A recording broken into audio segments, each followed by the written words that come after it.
नमस्कार यूट्यूबकर, कसे आहात सगळे? मजेत ना? मी पण एकदम मजेत.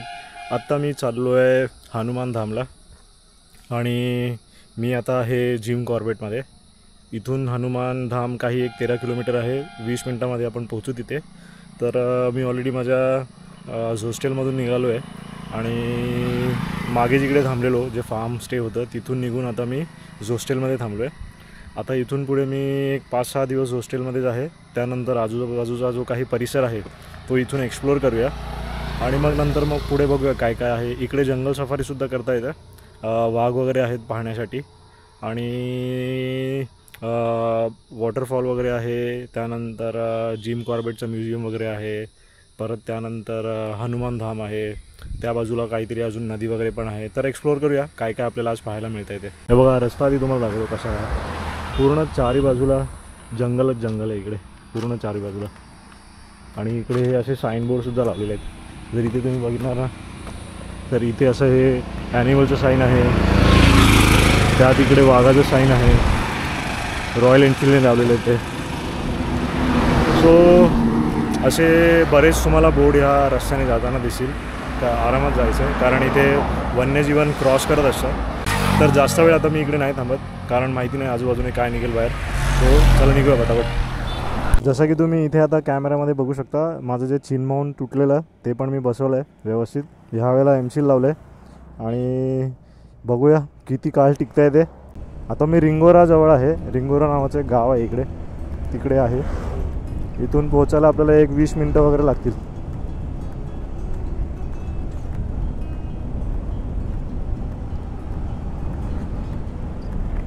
रस्ते फार छान आहेत इकडे, व्यवस्थित डेव्हलप वगैरे केलेले आहेत. सिंगल रोड असल्यामुळे थोडा जबाबदारीने चालावं लागतं आहे कारण हे जे टुरिस्टवाले ज्या गाड्या आहेत ना हे खूप मूर्खासारखे गाडी चालवतात. ते तर तुम्हाला माहितीच आहे. तुम्ही कुठे पण जा ते सगळीकडे सेमच चालवतात.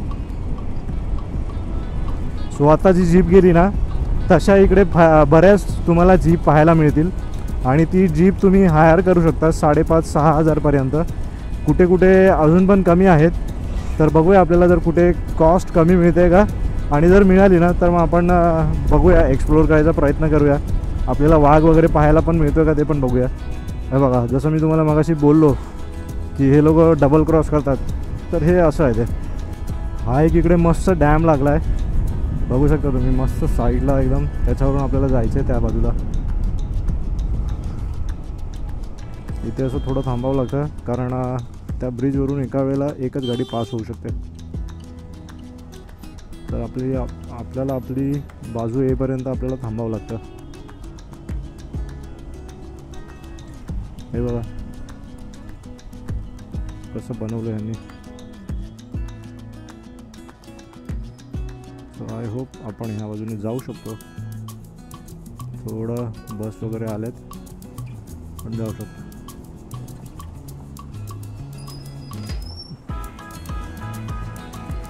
तर ही घुसायच्या आधी आपण बघूया.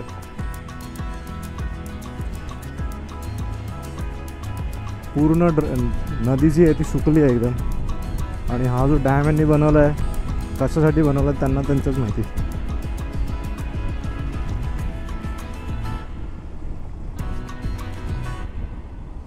नदीला पाणीच नाही आहे.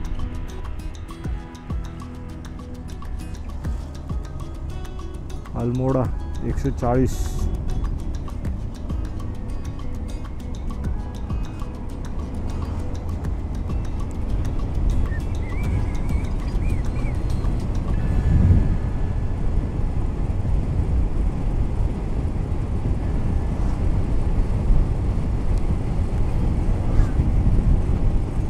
आधी आपण हनुमान धामला जाऊया, नंतर मग तिथून पुढे बघू आपल्याला कुठे जायचं आहे. ते खूप साऱ्या अशा जिप्सीज उभ्या असतात सफारीसाठी. तर येताना ह्यांना विचारू काय रेटने घेऊन जातात तिकडे.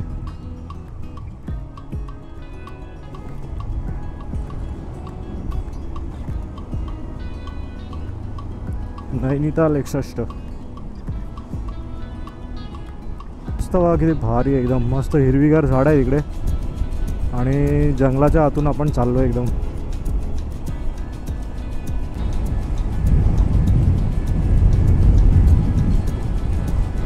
4 किलोमीटर उरल्यात, 8 मिनिटामध्ये पोचू आपण. म्हणजे 1 किलोमीटर पार करायला 2 मिनिट.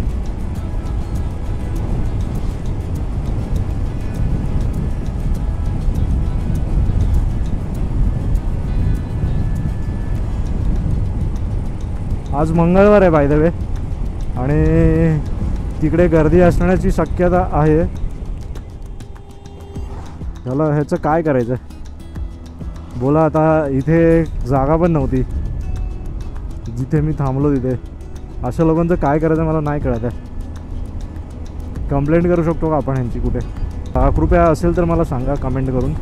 जर अशा लोकांची आपण कुठे कंप्लेंट वगैरे टाकू शकतो ना तर खूप चांगलं होईल त्या अशा लोकांसाठी. कारण मला हे कळत नाही आहे, समोरून गाडी येताना दिसून सुद्धा पण हे लोक ओव्हरटेक का करतात? म्हणजे अजून किती आतून चालवायचं मला हे नाही कळत आहे. रस्ताच नाही आहे आता इथे.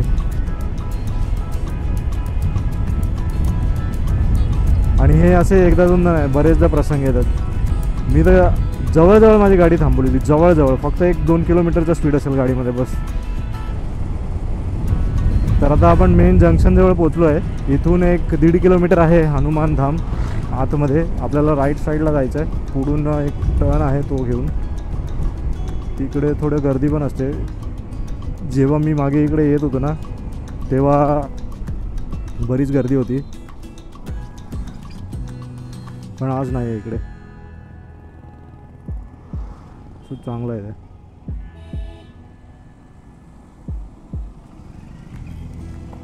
एक तर मी तरी लवकर आलो आहे किंवा आज इकडे टुरिस्ट नाही उरलेत, सगळे घरी गेले वाटतं. कारण त्या दिवशी जेव्हा मी आलेलो ना त्या दिवशी प्रचंड गर्दी होती इकडे. जसा तुम्ही मेन रोड सोडता ना आणि आतमध्ये गावामध्ये शिरता तर लगेच रस्त्यांची अवस्था बदलते. हे बघा, टर्न घेतल्या मला 1 सेंटीमीटर पण नाही लागला की लगेच रस्ता खराब झाला पूर्णच्या पूर्ण. मेंटेन तर आहे पण पॅचेस आहेत खूप. सरळ जायचं आपल्याला इथून. 1 किलोमीटर नंतर राईड घ्यायचा. 500 मीटर उरलेत, 600 मीटर उरलेत. कारण तो जो ग्रीन बोर्ड आहे तिकडून आपल्याला राईटला जायचं आहे. तर जेव्हा पण मी इथे येतो एक गाडी पुढे असते. इथून तो राईट टर्न आहे जिथे आपल्याला जायचं आहे. इथून आतमध्ये 500 मीटरवर आहे. बोलेरो भाई, तुला सांग तरी कुठे जायचं? तुला राईटला जायचं, लेफ्टला जायचं? हॉर्न मारत चाललाय नुसता. हुशार व्यक्तिमत्वाचे ड्रायव्हर्स. बस आता पोहोचूच लवकरच, 2 मिनिटामध्ये. हे बघा किती मस्त आहे. इथे शेती पण आहे, बंगलो पण आहे बाजूबाजूला. आणि ते मंदिर जर तुम्हाला दिसतंय तिकडे तर ते तेच मंदिर आहे.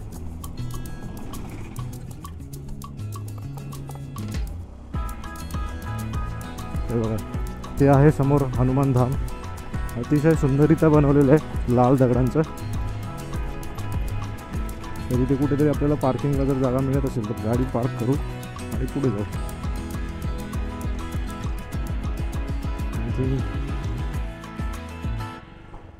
इथे आपण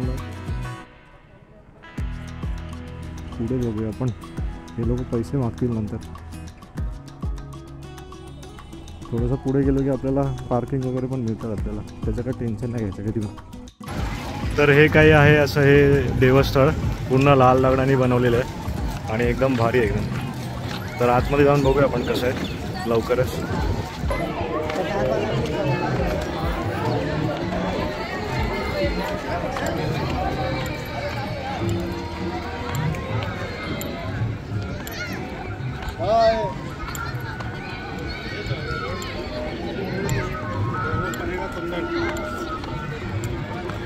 हनुमानाचं एवढं भव्य मंदिर आहे इकडे एकदम.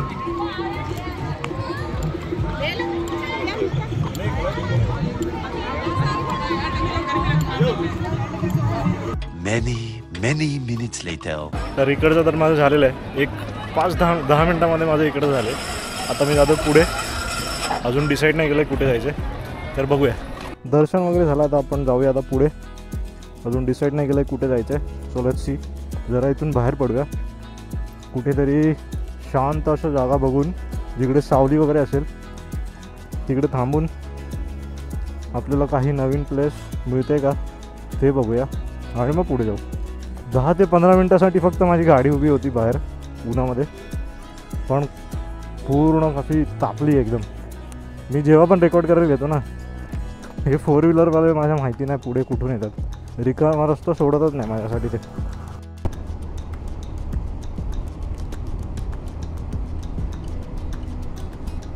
लंच वगैरे करून आता जातो आहे सफारीसाठी आणि आय होप आपल्याला तिथे वाघ वगैरे पाहायला मिळेल. तर बघूया आपल्या नशिबामध्ये काय लिहिलं आहे आज. तर चला मग भेटूया तुम्हाला सफारीमध्ये. आणि मगाशी मी गेलेलो हनुमान धामला आणि आता जातो आहे मी सफारीसाठी. सो आय होप काहीतरी चांगलं पाहायला मिळेल आपल्याला तिथे.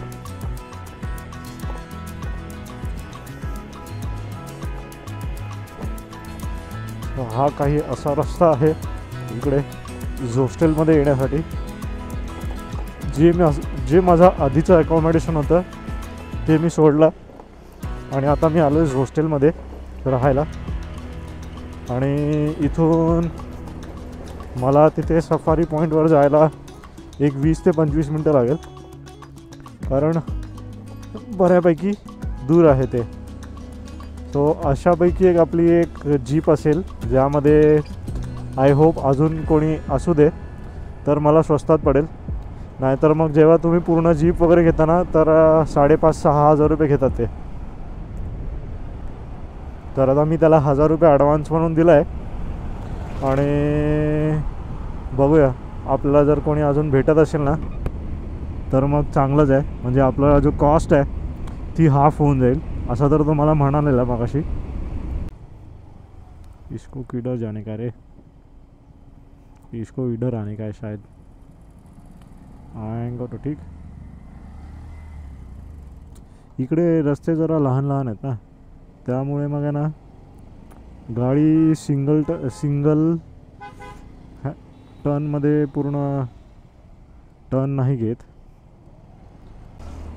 तर इकडे 3-4 वेळा असं मागे पुढे करून टर्न घ्यावे लागतात, कारण रस्ता तुम्ही बघू शकता एकदम छोटासा आहे.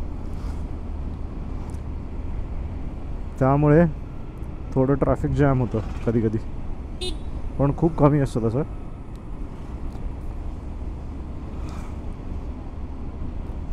इथे पूर्ण हा जो पट्टा आहे ना रस्त्याचा, त्याला पूर्ण त्यांनी हॉटेलमध्ये, होमस्टेमध्ये, हॉटेल्स, रेस्टॉरंट्स वगैरेमध्ये कन्वर्ट करून ठेवलं आहे.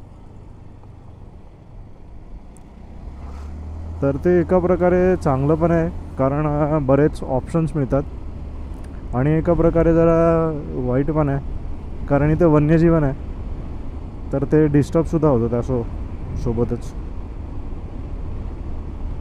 पण ठीक आहे, हा पट्टा काही फार असा मोठा नाही आहे, थोडा फारच आहे, म्हणून मग काही असं प्रॉब्लेम असा नाही आहे, कारण त्यांनी मॅनेज करून ठेवलेलं आहे. गावसुद्धा आहे, असं नाही की फक्त प्रॉपर्टीज आहेत सगळे, इकडे गावसुद्धा आहे.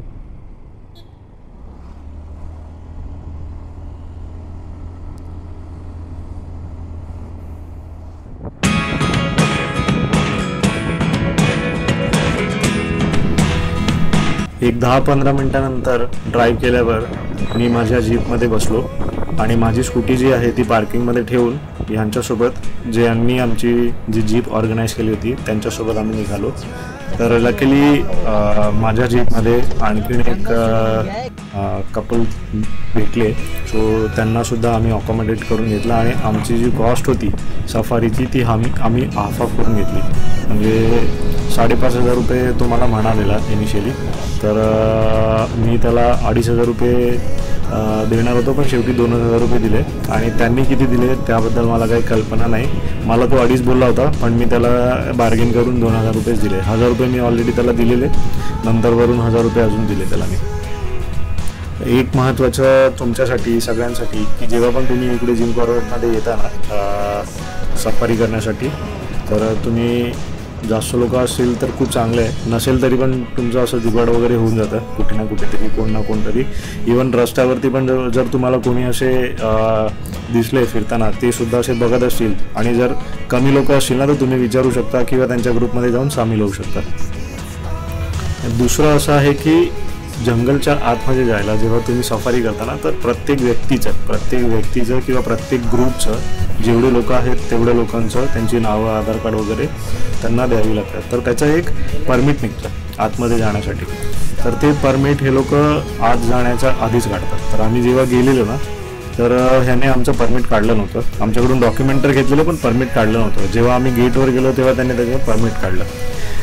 तर ह्या गोष्टीपासून तुम्ही वाचा, कारण हे लोक खूप फसवाफसवी करतात. आणि मी ज्यांच्यासोबत गेलेलो ना, तर ते लोक जुगाड करून आतमध्ये जायचा प्रयत्न करत होते, जेणेकरून जे परमिटचे पैसे आहेत ना, ते लोक वाचवू शकतील आणि सगळे पैसे यांच्या खिशात जातील. हे काही असे पण करतात हे लोक, कारण यांच्या गेटवर सेटिंग असते. जर त्यांचा माणूस तिथे नसेल ना, तर मग ती सेटिंगसुद्धा त्यांची फेल जाते. तर आमच्यासोबतसुद्धा असं झालं. म्हणून आमचा जो मेन गेट होता ना, त्या गेटमधून आम्ही एंटर न करता आम्ही एका गावाच्या गेटमधून आतमधून गेलो आणि तिथे आमचं परमिट त्याने काढलं समोरासमोर.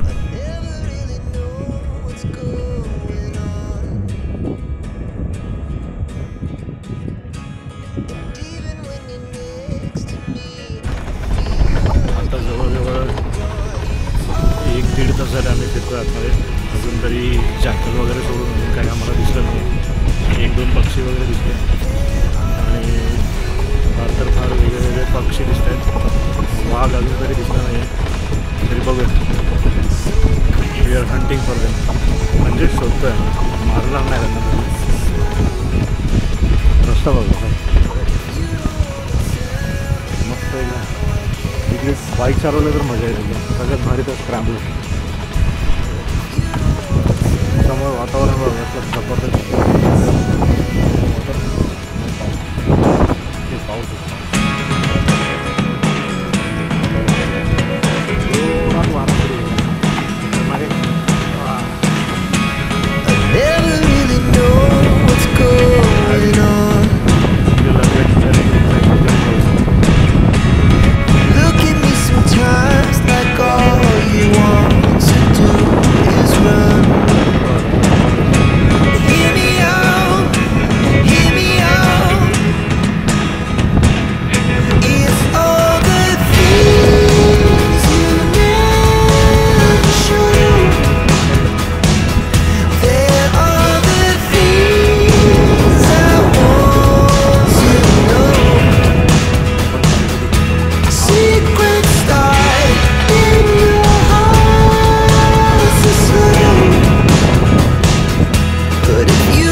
मग परमिट काढल्यानंतर आम्ही तिथून पुढे गेलो. पण परमिट काढेपर्यंत आमचा एक जवळपास अर्धा ते पाऊण तास असाच वेस्ट गेला. कारण आम्ही ज्या गेटमधून एंटर करणार होतो तिथून परत मागे आलो. त्यानंतर दुसऱ्या गावच्या गेटवरती उभं राहिलो. नंतर तिथे आमचा परमिट काढला त्यांनी. पण गावच्या गेटवर आलो, तिथे परमिट काढला. तो हा जो एकंदरीत जो पूर्ण भाग होता ना, तिकडे आमचा पाऊण तास वाया गेला. तोच पाऊण तास आम्ही आतमध्ये जाऊन खर्च करू शकलो असतो किंवा आम्हाला दुसरं काही पाहायला मिळालं असतं. आणि त्यात झालं असं की दुसऱ्या साईडने गेल्यामुळे ना आम्हाला खूप काही जास्त पाहायला मिळालं नाही तिकडे. आणि त्यामध्ये तुम्ही आता पुढे बघालच ब्लॉगमध्ये हळूहळू की काय काय दिसतं आहे आणि काय काय नाही दिसत आहे. आणि नंतर प्रकृतीने पण कसं टर्न अराउंड घेतला आमच्या विरोधात ते सुद्धा तुम्हाला दिसेल.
गए नहीं थे हम।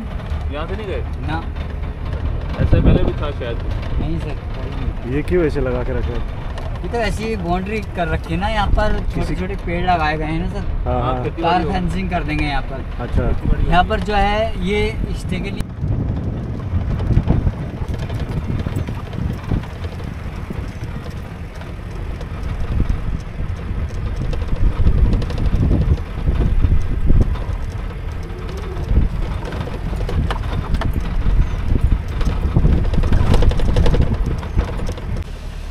ये बटी कहाँ चली गई?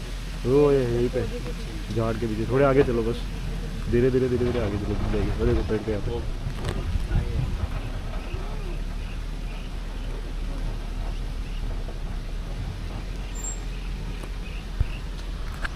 ये तो सांप खा लेती होगी।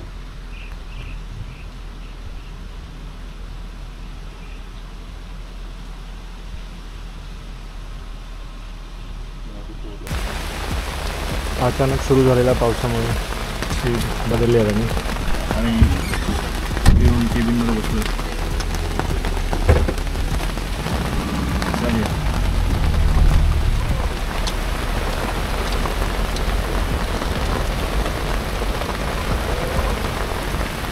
खूप जोरात पाऊस आला होता.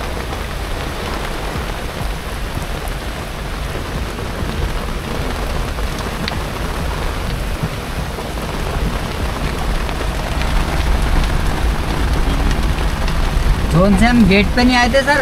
हाँ गेट पे जो आए थे वो फाटो जोन है, वो सामने है उसका गेट। अच्छा। अब हम वो दूसरे जोन में एंटर कर चुके हैं। ये हाथीडगर जोन था, ये फाटो जोन है सर।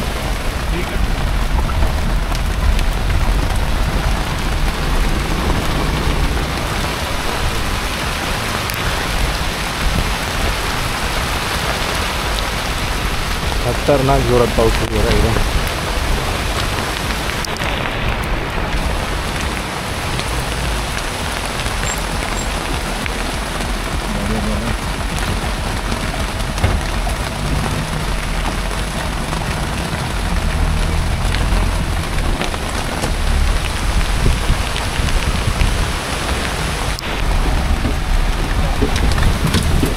आम्ही हळूहळू पूर्ण घनदाट जंगलातून बाहेर निघतोय आणि रस्ता एवढा लहान आहे, तुम्ही बघा.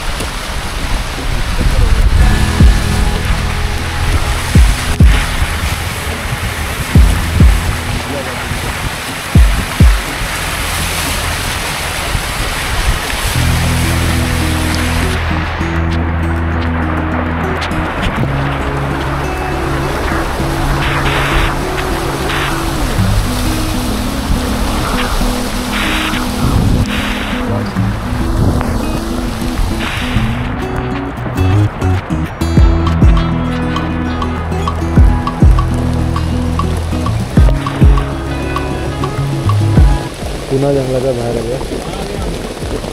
सर आ गए जहाँ से हम अंदर को कटे थे ना ये एरिया में, जहाँ से हम अंदर को नहीं कटे थे। मैंने कहा दूसरा जोन चालू हो गया है। व्याला खत्म हो गया, व्याले एरिया में घूमेंगे सर हम इस साइड से।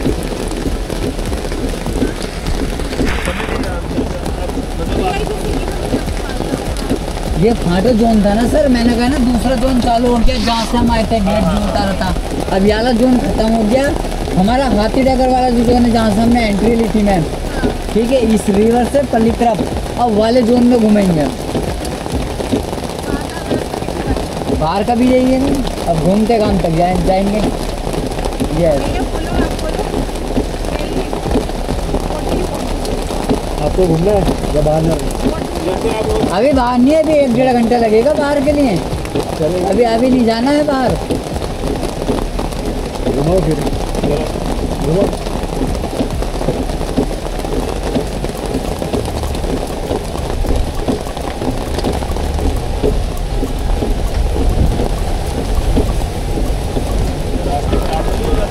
सर रास्ते भी खराब हो जाते हैं पानी में, अगर पड़ती रहे तो रिवर आ जाएंगे जी।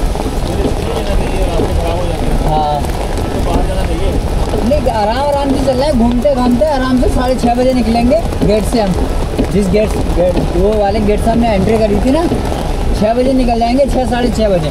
और ये यही टाइम होता है, 6:30 बजे सारी गाड़ी बाहर हो जाती है। गाड़ी वगैरह फंसने का चांसेस तो नहीं है ना? सर चांसेस भी हैं ज़्यादा, अगर बारिश हो तो रेगो पानी आ जाएगा छोटे छोटे नदी में, वो जहाँ से हमने क्रॉस करी थी। हाँ कच्चे रास्ते हैं ना सर, पक्का ट्रैक नहीं है ना। बराबर, मिट्टी वाला रास्ता है। मिट्टी वाला रास्ता, और मिट्टी भी सर ऐसी है। मैं अब सीधे बाहर ही जा रहे हैं आराम से घूमते काम से, क्योंकि अगर ऐसी बारिश ऐसी पड़ती रही ना तो रिवर में पानी ज़्यादा आ जाएगा ना, तो बाहर निकलना मुश्किल हो जाएगा।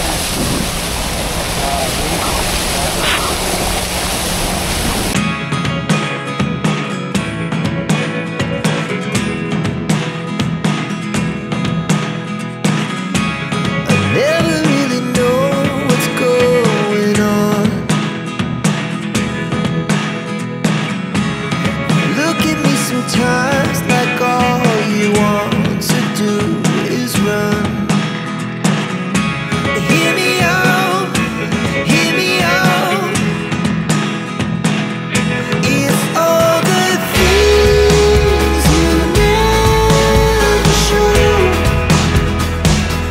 There are the things I want to know. Secrets start in your heart so slow. But if you don't wanna tell me now, I guess I'll never know. Losing almost all my energy.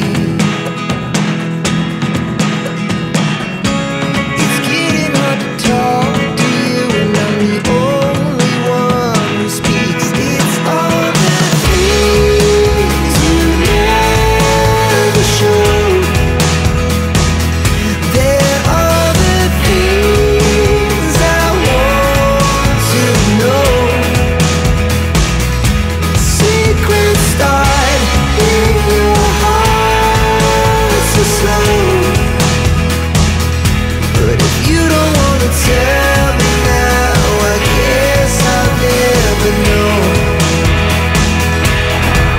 Here we go, turning all the wrongs into rights. Here we go, you can take me there tonight.